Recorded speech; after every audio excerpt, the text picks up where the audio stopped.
Diamond channel, welcome. Right, feels like my first upload for a long time. What it is, I just finished that full instructional guide, the clustering one. So it was quite a big one I did. Really in-depth video. They take me ages to film, they take me ages to edit. So they kind of dominate my life for like 10 days, 2 weeks. Anyway, so that's all done and dusted. So I'm free to get on with more regularly uploading new videos from today. So yeah, I've got a bunch of new patrons that have been waiting patiently for their shout out. So here we go. We got Safarian, Jenny B, Raul Verdugo, Isabella Bodovit, Asaf, Philip Schmid, and Olivia Seguin. Thank you very much, guys. I appreciate becoming patrons. A little bit of financial help from people enables me to continue this channel. So it's not all just I accept money and I don't give nothing back. If you become a patron, it's patreon.com/diamondmounter. If you become a patron, you get access to new videos 2 weeks before they go live on, go public on YouTube. You get your name shouted out after next upload after you join, and classic and official patrons will get access to all the full instructional guides, all of them, not just one or two, all of them. So there's 30 now, and so it's really good value for what you're getting. And official patrons, which is the top tier, they get access, or they get ability to message me, and then I will help people out with their personal jewelry making questions. Right, so let's get into this video today. So some people might remember a couple of weeks ago I posted an image of that, and I was like, can you guess what it is? It's a new tool I invented. So this video is about this tool. I want to promote being inventive, trying to come up with solutions to problems you encounter, or just improve the design of tools you're using. Give an example of stuff that goes on through my mind while I'm using our usual jeweler's tools. But you may find that tools you use often, there might be something that bugs you about them and you wish they were slightly different. A lot of jeweller's tools, they're all the same. Like, they're all the same. Like, you buy a three-sided needle file, tri-square I call that. They're all like that. They all kind of that sort of dimension and then go to a point.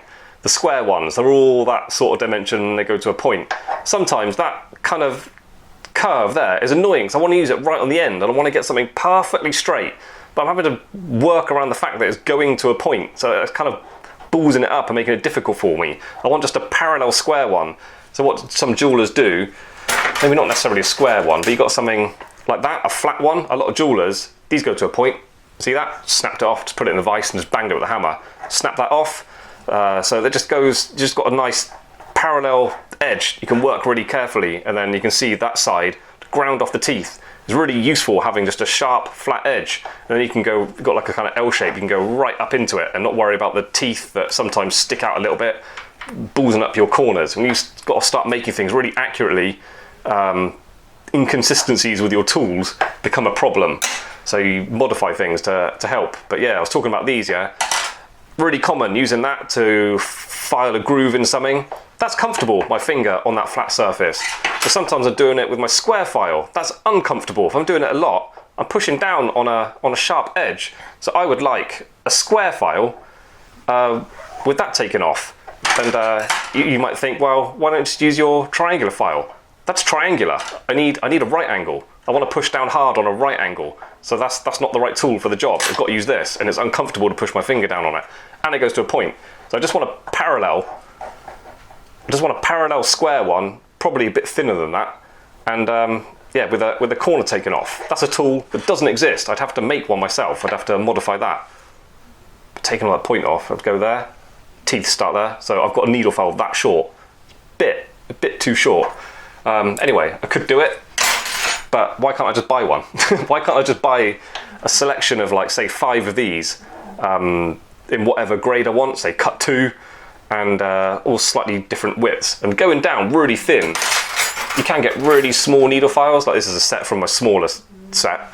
They're still a bit big, and then goes to a point again. I want that parallel, I want straight edges. I don't want things going to a point. That causes more problems than it solves. Yeah, really flat as well. There's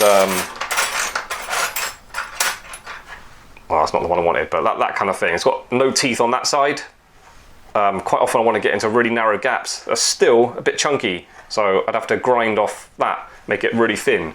And when you're doing work with fine teeth and in small gaps, you don't need loads of strength. You're not really pushing on it. It can be a really delicate thing.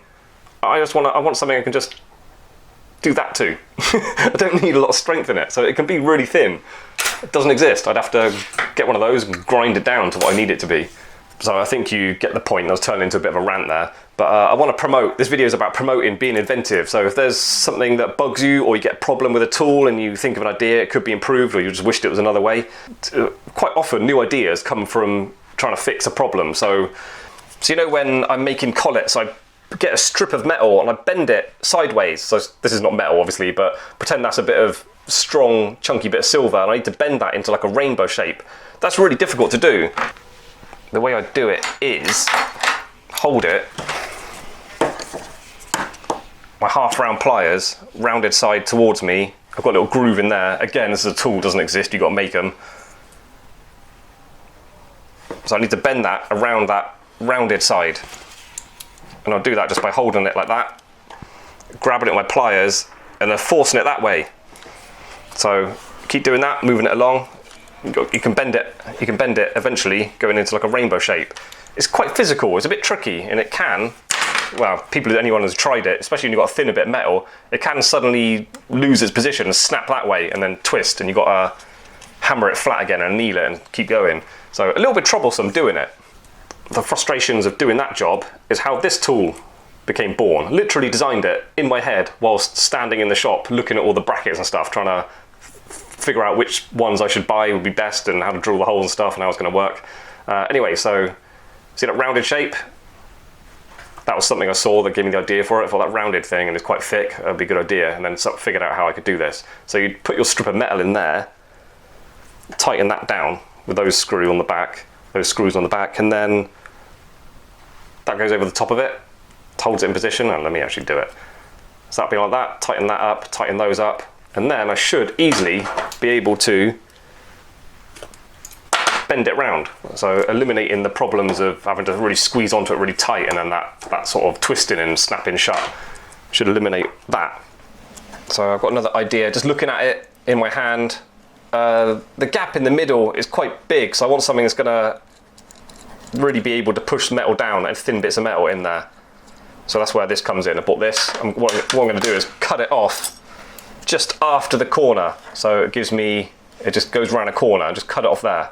And then that's going to enable me to push down any thickness bit of metal. So I'm going to cut through it. Got my stash of spare saw blades, probably going to need a few getting through this. It is thick steel, but it won't be impossible to cut through. I do actually have an angle grinder, but I think it's a bit overkill just for this bit of metal. I'm just going to get a line on there for me to cut along.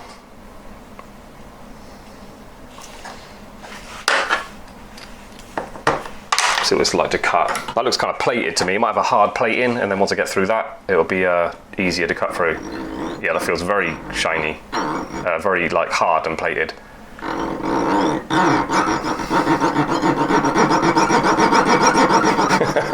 It's not touching it. So start it off with this.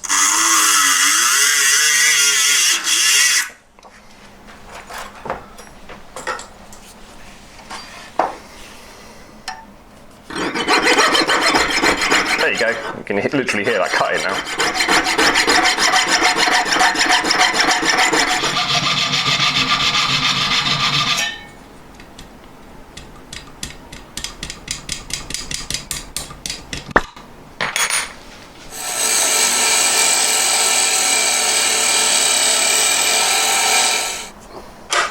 So that now, when that's in position,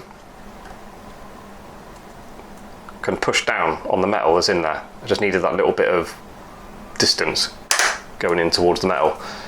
Okay, let's try it out for real. Okay, getting ready to test out this tool. I just milled out this bit of metal. That's quite a chunk. That's going to be quite difficult to bend, and I will test it out now just so I can compare how I normally do it to using my tool.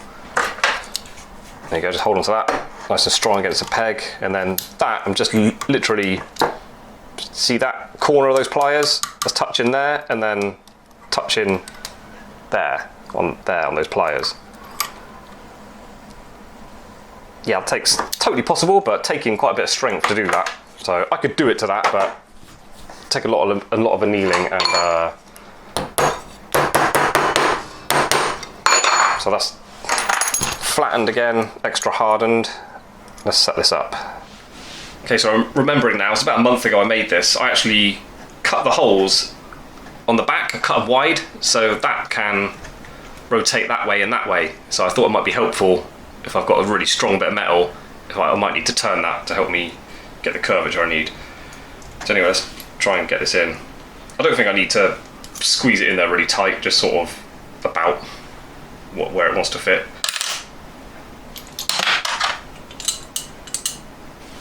Let's get this ready to go. Bit fiddly so far. Hopefully once it's set up, it's easy just to slide the metal about and turn it how it needs to be. How it needs to be turned.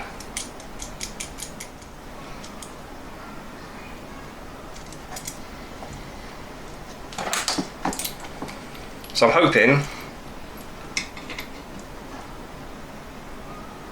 Nah. It's got to be. I want it to be loose enough I can just adjust it with my fingers, but it's got to be tight, otherwise it just pushed it out of position. Right, I don't think I even need that bit after doing all that work. I'm just going to have that. See if I can bend it in there. You watching this?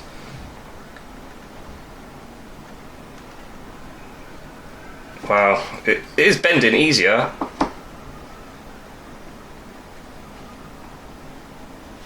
Not sure if I like it. I haven't quite got the control as when I'm doing it by hand.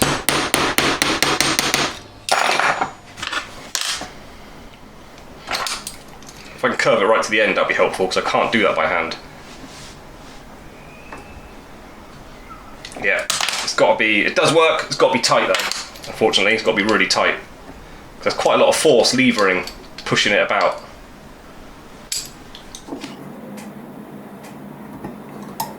So it's work hardened, yeah, I just banged it flat again. That's a strong bit of metal and it's work hardened, so it's a good test of this tool. I am sort of pushing what's possible. My pliers are hitting it there.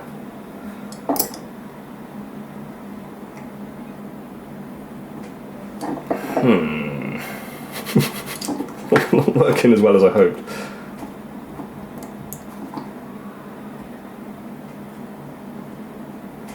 See, it sort of works, but the length is getting in the way of the pliers. If I was using my pliers, there's nothing there that's stopping my pliers moving. Like, I've got all that room to pull down, so I need something really, not just like a long slab. I need something really kind of narrow, like just